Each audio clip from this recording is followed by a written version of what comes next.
minutos, exactamente. Ya vamos a empezar viendo un par de casos clínicos.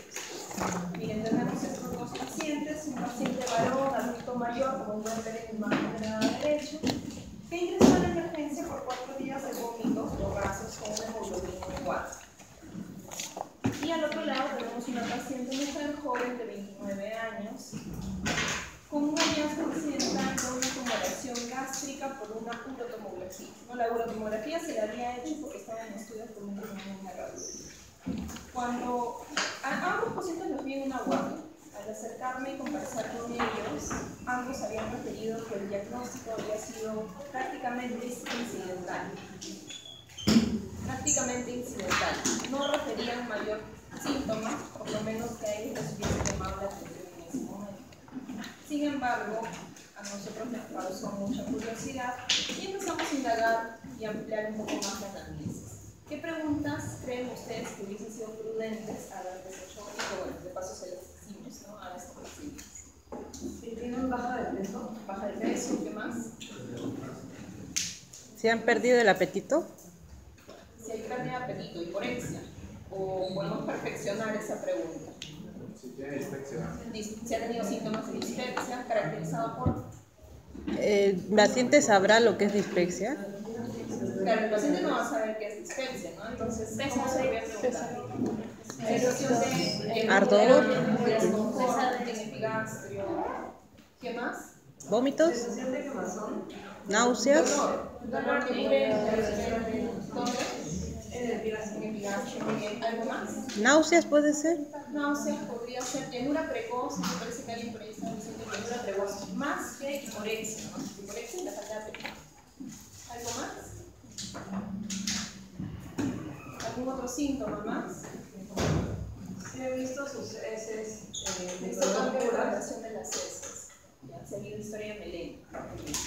Bueno, a ese paciente varón primero le preguntamos y el señor refería una historia de dispepsia, efectivamente, como lo habían mencionado antes. Incluso años atrás se había hecho, por muchos años atrás, como 10 años, muchos años atrás, se había hecho una endoscopía donde reportaban una enfermedad ulcerapéptica, pero no sabe más de la historia. O sea, tenía una úlcera en ese momento, no sabe si le hicieron biopsia, no supo nada más. Y también refería que había estado en estudio por una anemia. Había tenido una hemoglobina en 11, pero le dijeron tener una anemia severa, entonces le iban a dar hierro y le iban a mandar a la casa. Eso pasó años antes, ¿no? Y en los últimos meses había tenido historia de baja de peso. Entonces, ¿qué creen que pasó con este paciente?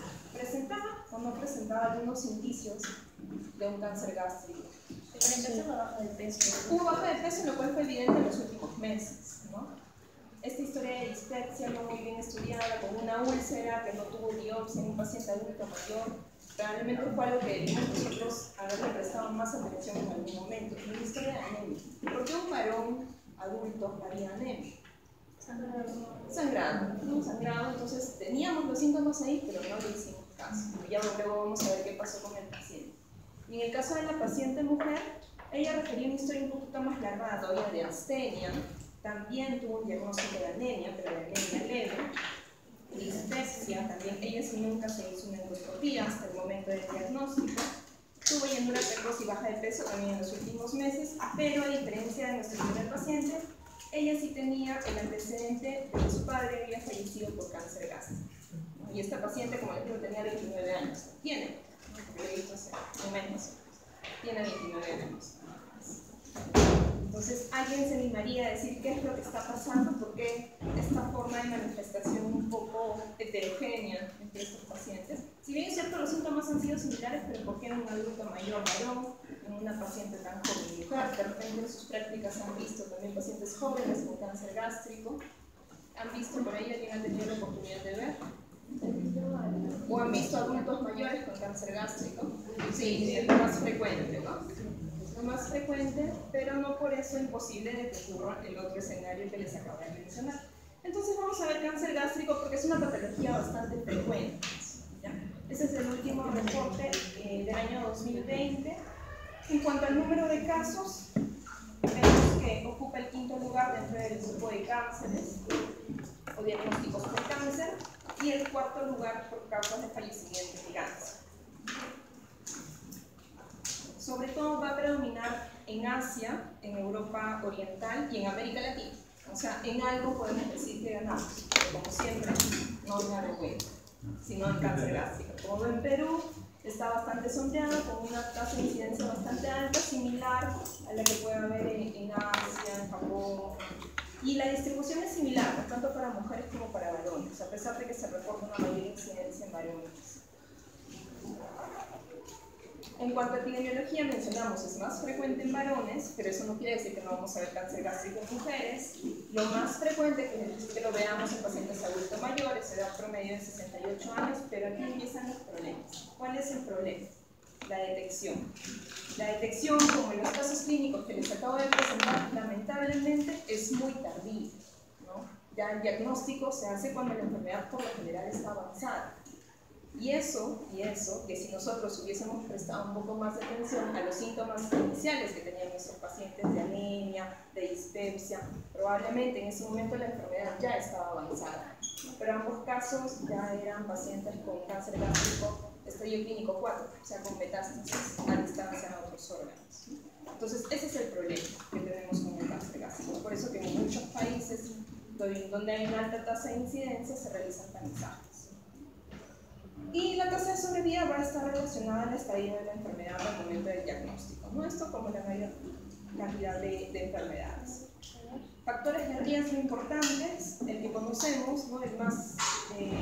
Uno de los más conocidos, la infección previa por HP, probablemente lo que tuvo nuestro paciente, lesiones precancerígenas o que están en el desarrollo, digamos, de la neoplasia, como puede ser gastritis atrófica, metaplasia, con el tiempo displasia y finalmente un adenocarcinoma, que es lo más frecuente. Aquí hay un factor de riesgo importante también, que es, por ejemplo, la historia familiar de cáncer gástrico, como el caso de nuestra paciente mujer, sobre todo vamos a ver que en alguna población en particular. Y hay otro antecedente importante, como las cirugías gástricas, ¿no? Yo les cuento, por ejemplo, también, este es otro paciente distinto. Tuvimos en hospitalización un paciente con historia de cáncer gástrico que se diagnosticaba recién en esa hospitalización. El señor tendría como 80 años más o menos, pero refería que hace como 30 años, 25 años, había sido operado. Le habían hecho una gastrectomía. Entonces, no sabía, no tenía muy claro el dato de por qué había sido la gastrectomía. Lo más probable es que haya sido por una úlcera péptica. Antiguamente se operaban las úlceras pépticas, se resecaban esa zona del estómago y le habían hecho esta anastomosis, le habían hecho un Billroth 2, que ya vamos a ver qué cosa es. Entonces, el Billroth 2 es parte del manejo, o puede ser parte del manejo del cáncer gástrico, pero al mismo tiempo condiciona para que sobre esa cicatriz, sobre esa lesión, prolifere nuevamente el cáncer gástrico. Entonces, es lo que pasó en nuestro paciente. No sabemos si antes tuvo un cáncer gástrico o no. Lo cierto es que lo operaron, le hicieron un Billroth 2 y sobre esa cicatriz proliferó nuevamente un adenocarcinoma.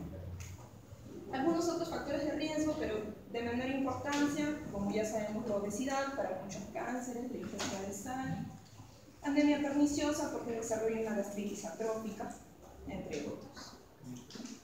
¿Cuál es la patología más frecuente? O sea, la histopatología más frecuente del cáncer gástrico, el adenocarcinoma. No es el clásico, es el que vamos a describir ahora, pero no es el único.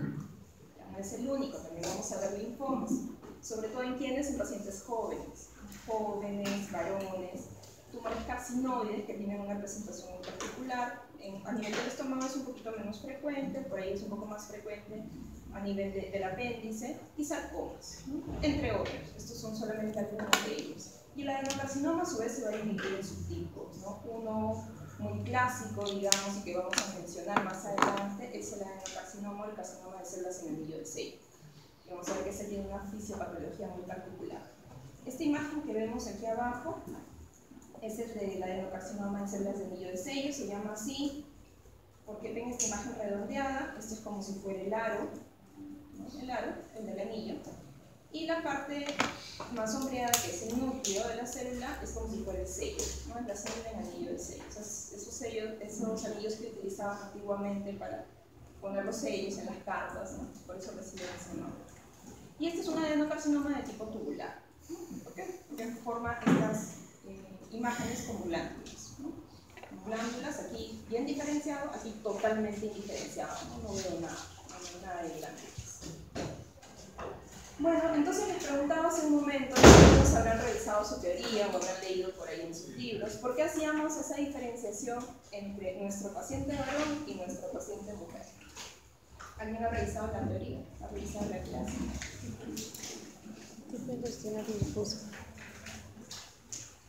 Sí, ahí está. Hablen, chicos. Que tienen toda la libertad y oportunidad de poder hablar y de poder equivocarnos. Por el grupo. Por el grupo etario. Doctor, hay una diferenciación ahí en el grupo etario. Ya, ¿qué más? ¿Ah? Por la edad. Por la edad del grupo etario. ¿Qué más?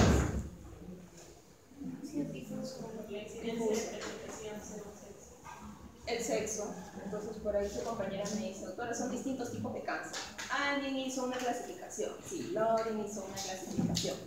Una clasificación que tiene una presentación clínica y patológica, por así decirlo. Entonces diferenció el adenocarcinoma en dos grandes grupos, el de tipo intestinal y el de tipo difuso. Y si leen ustedes cada una de estas características que les vamos a revisar, van a ver que coinciden con nuestros pacientes. Vamos a ver el adenocarcinoma de tipo intestinal. Es más frecuente en varones, más frecuente en adultos mayores, ¿no? Bueno, aquí nos dicen las áreas donde tienen mayor incidencia, ¿no? En las áreas que hemos mencionado previamente, sobre todo en Asia. La incidencia está yendo en disminución, ¿no? ¿Dónde se localiza? A nivel del ano. Histológicamente suelen presentarse como un adenocarcinoma que forma glándulas, como la imagen que les mostré hace un momento, por eso recibe el nombre de tipo intestinal. Y va a ser explicado por la fisiopatología de Correa, que ya lo vamos a ver un poquito más adelante. Entonces, esto describe muy bien el cuadro del primer caso clínico que les mostré, ¿no? Del varón. En contraste a esto, tenemos el adenocarcinoma de tipo difuso, que va a tener una incidencia similar en varones y mujeres, que se va a presentar sobre todo en pacientes jóvenes, menores de 50 años, puede tener una distribución uniforme en el mundo. ¿Por qué? Porque tiene un fuerte componente hereditario. Y justo nuestra paciente, mujer, joven, tenía un antecedente de que su padre había fallecido de cáncer gástrico, ¿no? Y luego miren aquí que dice histología. ¿Qué dice aquí? Introducción. Células en anillo de sello. Y esa es la histopatología. Bueno, ya les voy a decir más adelante. Ya les estoy adelantando mucho. Células en anillo de sello. Entonces, la histología que se describe en este cáncer gástrico de tipo difuso son las células en anillo de sello. Y esto va a ser explicada, o incluso intento explicar, por la cascada de carcinogénesis de Carneiro. Vamos a ver un poquito más adelante. Este es el modelo de Correa para explicar el adenocarcinoma de tipo difuso. Aquí partimos de una mucosa gástrica normal que está afectada por distintos agentes, ya sea por el Helicobacter pylori o por una enfermedad autoinmune. Va a generar ¿qué? Gastritis crónica. Esta a su vez una gastritis atrófica. Esta atrofia, si nosotros no la corregimos, va a progresar a una metaplasia, ¿qué es la metaplasia? Cambio de epitelio de un a otro epitelio. Y finalmente progresa a displasia, que es Casi premaligno. una lesión premaligna. ¿En la que sucede qué cosa? ¿Qué pasa con las células? ¿Se vuelven qué? Ya mutan, pero ¿qué pasa? Pierden su morfología habitual, ¿no? Son células anómalas, ¿no? Y finalmente, si esto progresa, llegamos a cáncer, ¿no? Obviamente esta es una vista a grandes rasgos, ¿no? Esta es la cascada que explica, o con la que Correa intenta explicar el desarrollo del adenocarcinoma gástrico de tipo difuso. Y aquí nos mencionan las lesiones premalignas, que van a ser estas que vemos a continuación, ¿no? Que parten de la gastritis atrófica, de la metaplasia completa, la metaplasia incompleta y la displasia. Estas son las lesiones premalignas para finalmente llegar al adenocarcinoma. Por otro lado, tenemos la otra vía o el intento de explicación para el adenocarcinoma de tipo difuso, que es el que propone Carneiro, el modelo de Carneiro, Y esto que, Carneiro, ¿qué es lo que nos indica? Que muchos adenocarcinomas gástricos de tipo difuso van a tener mutaciones de la E-caderina. ¿Se acuerdan para qué servía la E-caderina? Sí, para las uniones. Suena así. Para uniones. A mí me parece un examen sobre eso. Adhesión. ¿Para qué? Uniones intercelulares. Adhesión celular, ¿no? Entonces veamos esta imagen B, ahí está la célula bonita con su morfología adecuada, la E-caderina haciendo su trabajo, adicionando célula a célula. Esto es lo normal, ¿no? Y aquí un paciente que tiene mutaciones de la E-caderina. ¿Qué pasó con la célula? Colapsó, perdió su morfología, perdió la unión de las otras células y ¿qué pasó? El núcleo se lateralizó también, ¿no? ¿Y recuerdan esta imagen a qué se parece?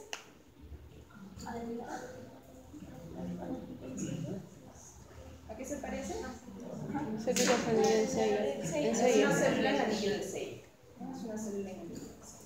Por eso es que Carneiro propone que estas mutaciones que se han reportado en este grupo de pacientes, mutaciones de la E-caderina, estarían relacionadas al desarrollo del adenocarcinoma de tipo difuso, ¿no? Por esta alteración morfológica que podrían estar sufriendo de las células, ¿no? Y claro, ¿qué pasa con estas células? No solamente pierde su morfología habitual, sino que se vuelve menos sensible a la apoptosis que normalmente deberían producirse todas las células que tienen algún tipo de alteración, ¿no? No sufren apoptosis, perduran en el tiempo y son células con alteraciones morfológicas y posteriormente genéticas. Pero esa es una forma clínico-patológica de poder diferenciar el cáncer gástrico.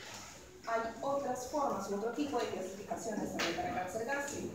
Tenemos el cáncer gástrico temprano versus avanzado. Entonces, ¿cuál es la definición de este cáncer gástrico temprano y cuál es la definición de un cáncer gástrico avanzado? A ver, ¿cómo lo podemos interpretar? Dice, tumor confinado a la mucosa y submucosa independientemente de la extensión superficial y posibles metástasis a ganglios linfáticos regionales. Mientras que el cáncer gástrico avanzado son aquellos que llegan hasta la muscular propia o más allá. Entonces, ¿qué es lo que necesitaría yo para saber que estos pacientes tenían un cáncer gástrico avanzado o un cáncer gástrico temprano? Si hemos aprendido la interpretación de las definiciones. La infiltración del espesor del estómago, ¿no? Que profunda es la lesión. Vamos a acercarme un poquito bastante, ya, acá. Vamos. Entonces, ¿qué es lo que me importa para saber si es un cáncer gástrico temprano o avanzado? Qué tan profundamente la capa del espesor de la capa del estómago está bien desafectada por la tumoración. ¿Importa la extensión? No, decía ahí el concepto, no importa la extensión. ¿Importa si ha hecho metástasis ganglionar regional? ¿Sí? ¿Sí importa? No, no importa, no es un cáncer gástrico temprano, así haya hecho metástasis ganglionar regional. Solo regional, hasta ahí nomás nos limitamos, ¿no?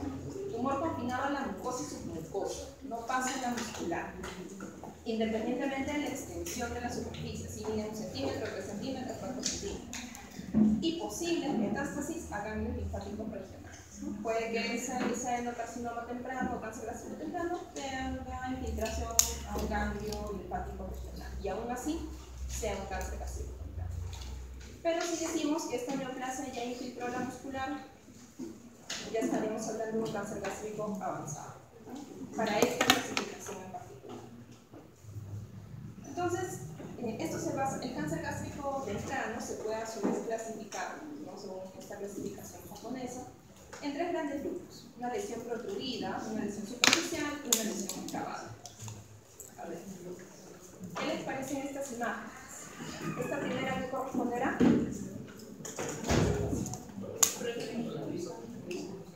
Quedan 7 minutos. Es una lesión protruida. Muy bien. Esta segunda. ¿Ven algo? O sea, completamente normal. Probablemente sea una lesión superficial. Superficial. Ya. ¿Y esta? Ya, esa ya. Muy bien. Y vamos a ver que la superficial a su vez se divide en 3. Una superficial elevada, una superficial plana y una superficial definida. ¿Esta a cuál corresponderá? Sí, superficial plana. Superficial plana.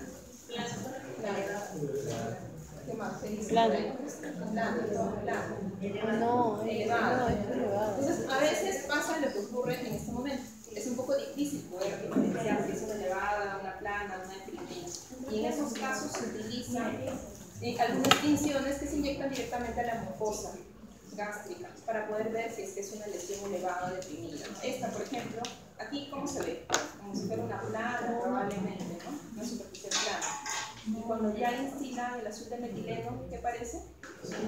Elevado. Entonces, esa es una técnica adicional que se aplica en endoscopía.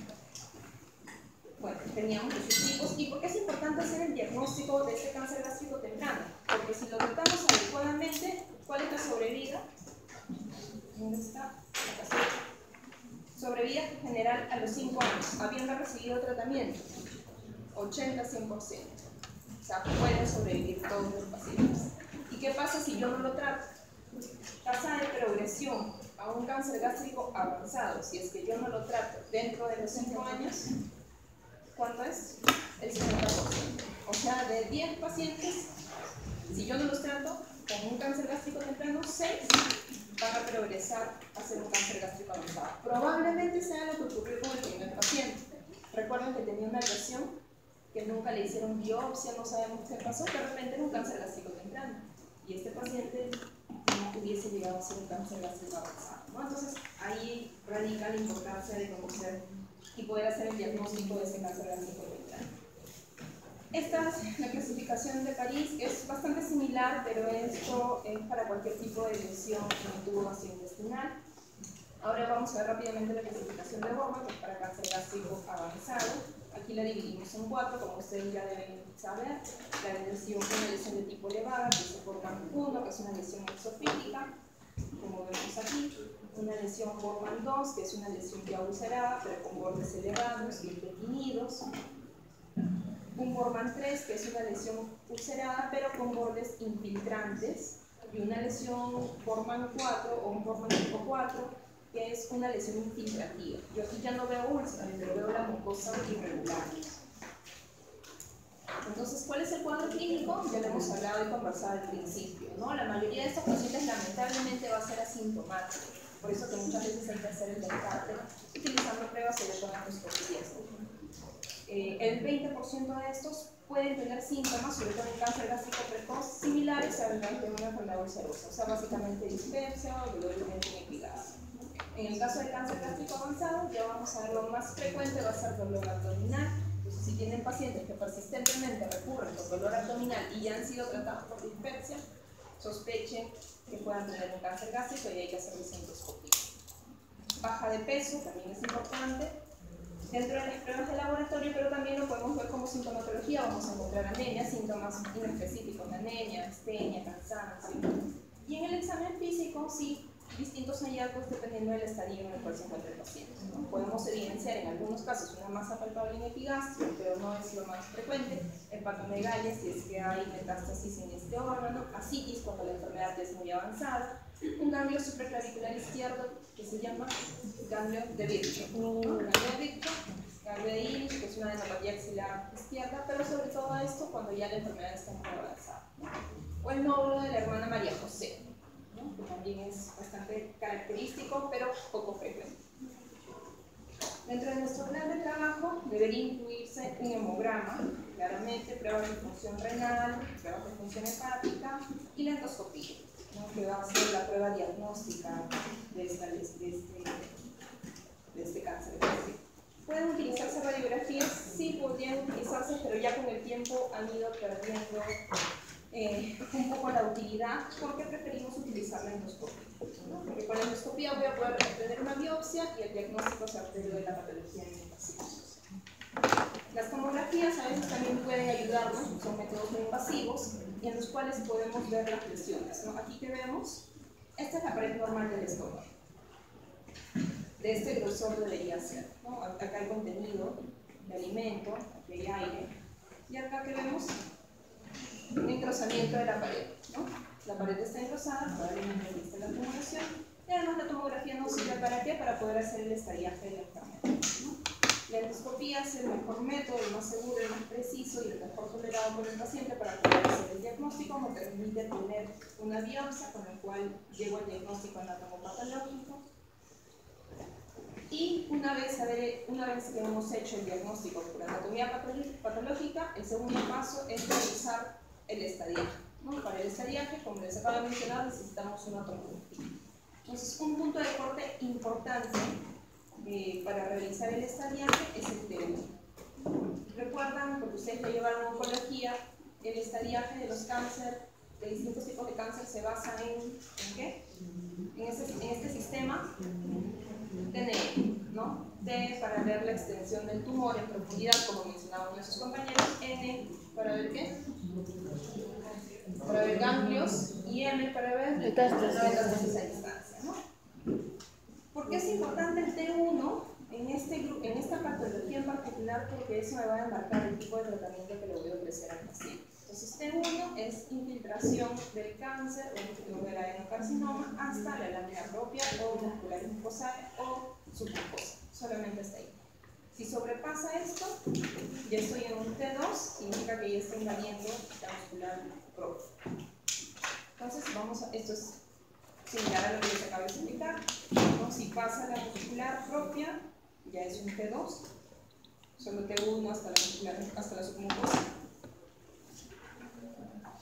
Estos son los lugares a donde pueden hacer metástasis por diseminación directa, linfática, hematológica o peritonea. Y les mencionaba el T1 para esto, para poder hacer el enfoque de tratamiento. Que nos va a mentir. Si tengo un paciente con un estadio T1 en 0, es un adenocarcinoma temprano, ¿no? Un cáncer gástrico de tipo temprano. Entonces yo voy a proponer hacer una resección endoscópica o una cirugía de repente, pero limitada, ¿no? El tratamiento puede ser endoscópico dependiendo de la extensión de la enfermedad. Pero si el estadio de este paciente respecto a la tumoración sobrepasa el T1, o sea, ya estamos en T2, ya invadió la mucosa, así no haya ganglios regionales o a distancia, ya tengo que unir dos cosas en el tratamiento. Necesito hacerle cirugía y necesito hacerle quimioterapia, ¿no? En la anterior no, la anterior era solo resección endoscópica, quirúrgica. Aquí sí, cirugía más quimioterapia, que puede ser preoperatoria o postoperatoria, ¿no? O sea, adyuvante. Y en algunos casos, radioterapia. Pero ¿qué pasa si mi paciente ya tiene una enfermedad avanzada? Si tiene una enfermedad metastásica o una enfermedad que es irresecable. En esos casos yo tengo dos caminos, ¿no? Si es una enfermedad muy avanzada y mi paciente está clínicamente bastante deteriorado, probablemente solo le dé un manejo de soporte, calmar el dolor, transfusiones de sangre, de repente hierro si es que lo amerita y nada más. Pero si mi paciente no está en tan mal estado, entonces puedo ofrecerle una quimioterapia paliativa, con consideración a que vaya a cirugía. Pero básicamente estas cirugías suelen ser paliativas también, ¿no? A veces tienen tumoraciones en el píloro, no pueden alimentarse por vía oral porque hacen síndrome pilórico y les hacen una yeyonostomía para poder alimentar, por ejemplo. El tratamiento endoscópico, que lo acabamos de mencionar, específicamente cuando la lesión es superficial, llega solamente hasta la submucosa.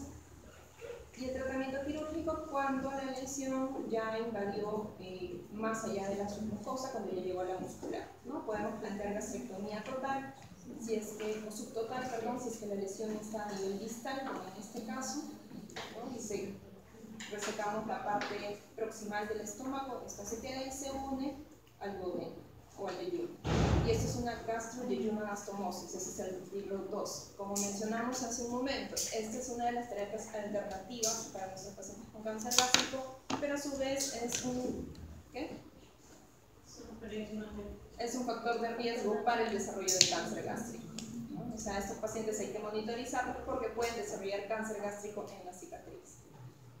Y finalmente la gastrectomía total, que la vamos a utilizar cuando hay pacientes con tumoraciones a nivel proximal, ¿no? Y aquí que se hace una esófago-yeyonostomía, que uno el esófago al yeyuno, ¿no? Viene acá mi duodeno, pasa al yeyuno y el esófago al yeyuno. Entonces, finalmente, ¿cuál creen que fueron los diagnósticos de nuestros pacientes? Ya cuando les hicieron las biopsias, las endoscopías, biopsias. Lo que dice mi clase, doctora, igualito, sí, igualito. No, esos son casos muy particulares. Los encontré a los dos el mismo día, la misma noche de guardia, curiosamente. Así que bueno, están destinados, creo, a traer sus fotos a esta clase, por ustedes en el mismo lado. Entonces, en el caso del señor fue un adenocarcinoma de tipo intestinal, con toda la historia tal cual le hemos revisado. Y en el caso de la señora fue un adenocarcinoma de la joven, porque tenía 29 años, un adenocarcinoma de células en el medio de sello. Lamentablemente ambos con enfermedad ya avanzada. En el caso de ella tenía metástasis hepática, metástasis ósea y pulmonar. En el caso del paciente varón tenía metástasis hepática. Pero ya ambos iban a ir para quimioterapia paliativa. Muy bien, chicos. Entonces, esta es la clase por hoy.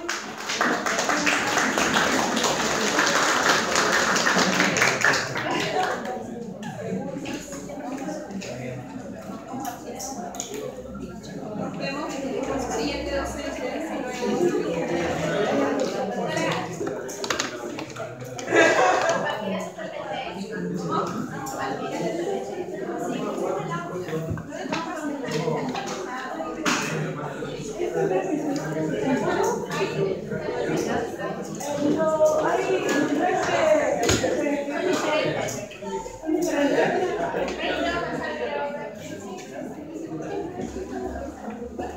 Chicos, yo voy a pasar la asistencia, por favor.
A ver, si no te lo vuelvo Amix. ¿Qué pasó? No.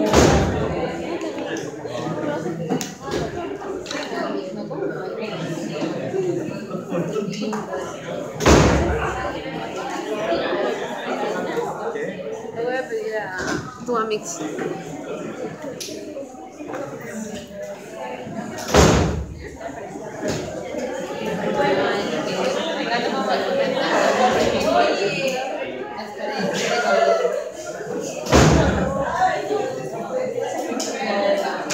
Pero está rayado.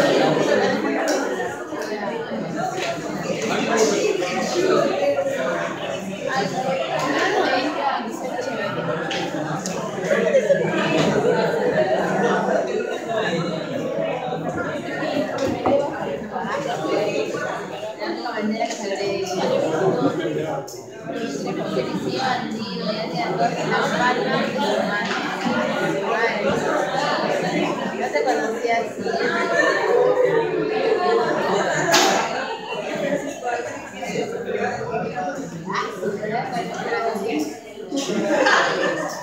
Medio bandido, sí,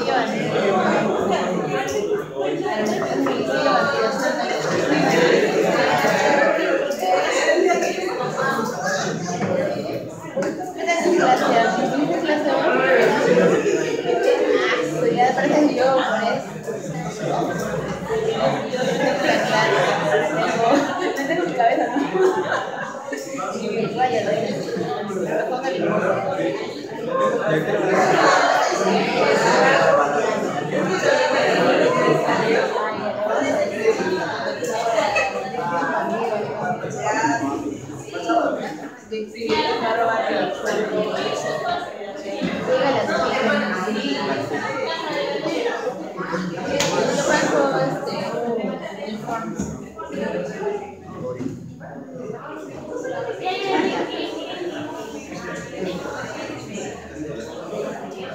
No se puede abrir.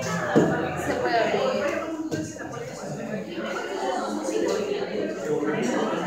Ahí está.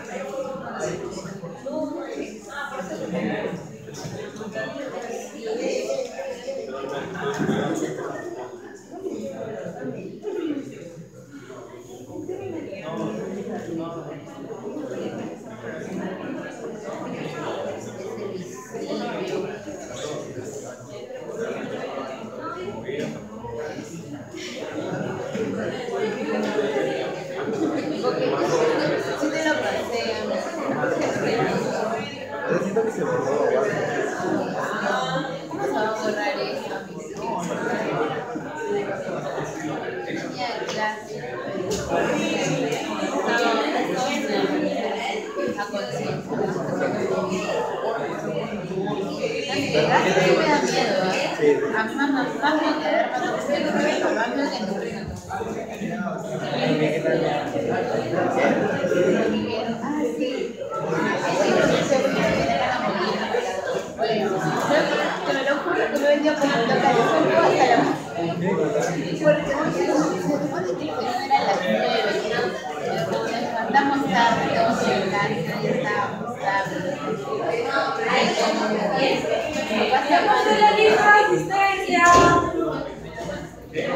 pasa igual ahorita he estado durmiendo el domingo.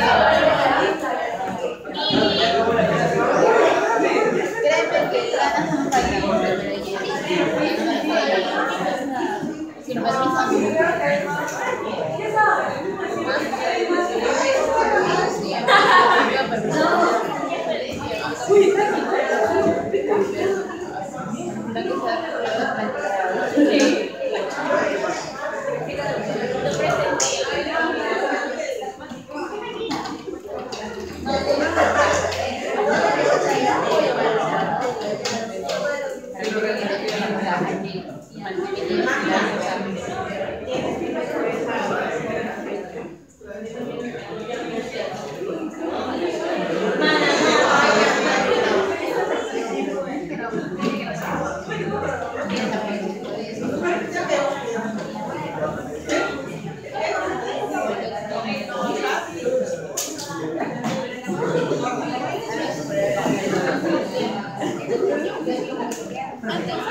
Bueno, acá está, no te preocupes,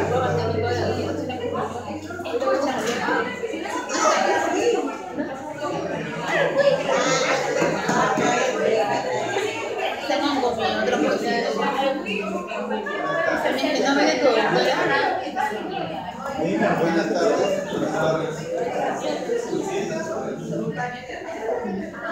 ¿Cuánto adicta ella?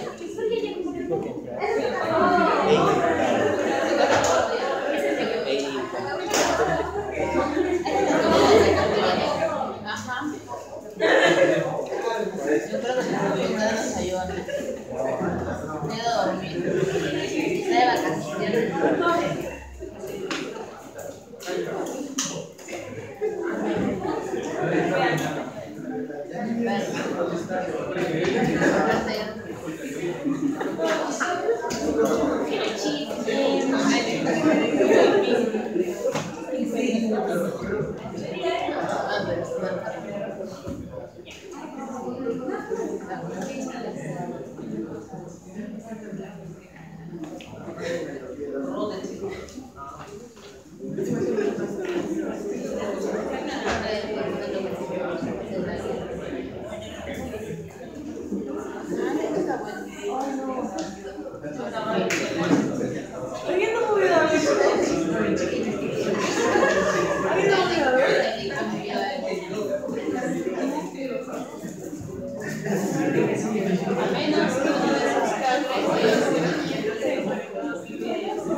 Como no está, voy a aprovechar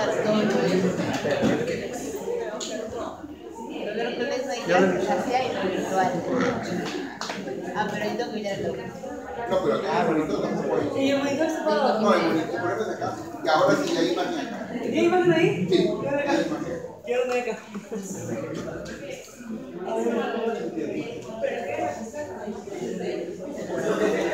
¿Aún hay imagen ahí? Ahí sí tiene una imagen.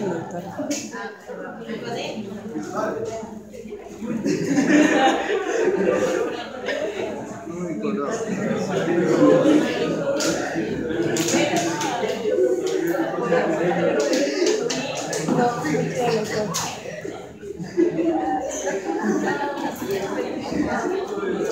No me digas que se malogró completamente. No me digas.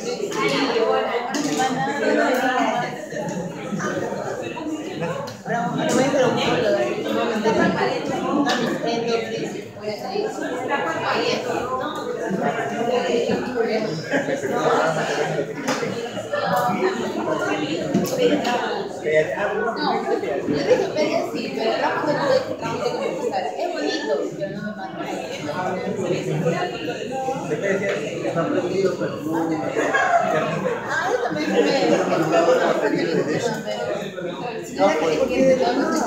Sí, de la nada, seguro una batería.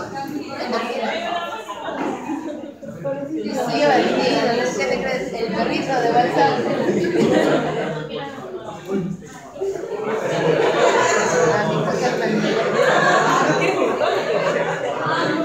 Y eso, me dijo el pajarito, que dice que el bloque necesito bajar toda la cosa.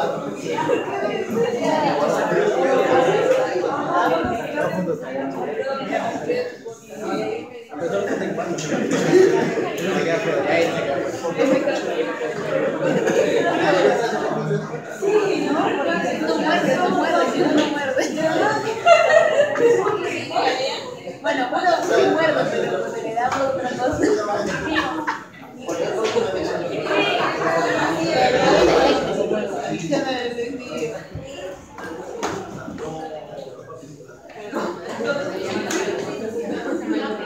Buenas tardes. Bueno, hay problemas con el proyector.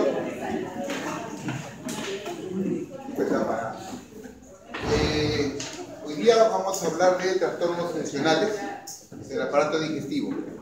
Vamos a hablar de la dispepsia funcional y del síndrome de intestino irritable. Ustedes tienen las diapositivas, así que después la van a poder revisar. En el caso de la dispepsia funcional, hay que tener en cuenta que por definición todo trastorno funcional es aquel en el cual hay signos y síntomas que no son explicados por ninguna causa orgánica. Por ejemplo, si yo tengo un ardor en la boca del estómago, me hago una endoscopía y tengo una úlcera gástrica, ¿ese problema será funcional o orgánico? Orgánico, provocado por la úlcera. Entonces, cuando yo tengo ardor, distensión, balonamiento, que son los síntomas asociados con la dispepsia, y en la endoscopía me sale estómago normal, me toman una biopsia y tengo Helicobacter pylori positivo, ¿eso será funcional u orgánico? Funcional, me dicen acá. ¿Orgánico? La respuesta es depende, ¿no? Tienen que tenerlo claro porque puede ser pregunta de examen. De hecho, un par de preguntas tienen que ver con eso, de las que les van a venir. ¿Será orgánico si el paciente recibe tratamiento para Helicobacter y al eliminar el Helicobacter los síntomas desaparecieron? En ese caso diremos que la dispepsia es secundario a una infección por Helicobacter pylori que al ser eliminada curó al paciente. Pero si el paciente tiene la dispepsia funcional, tiene Helicobacter pylori positivo, le doy el tratamiento, lo erradico y los síntomas persisten, en ese caso el Helicobacter no tenía nada que ver con los síntomas del paciente y estaremos frente a una dispepsia funcional. ¿Está claro? No todos los Helicobacter son iguales. Hay el Helicobacter bueno y el Helicobacter malo, igual que los policías. El helicobacter bueno es Esa aquel está que está en buena. nuestro cuerpo sin causar casi inflamación, Es cierto. no provoca úlceras, no aumenta el riesgo de cáncer. Los hay. El helicobacter malo, muy agresivo, es lo que cepas A positivo, A positivo, que están asociados a gastritis, a úlceras y a cáncer gástrico. No todos los helicobacter son iguales.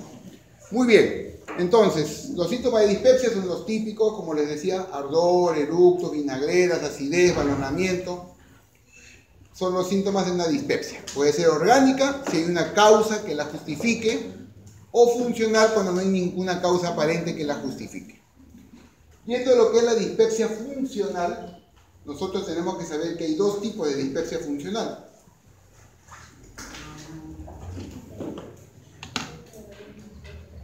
Tampoco funciona el flujo. Hay otro flujo. La dispepsia funcional puede ser tipo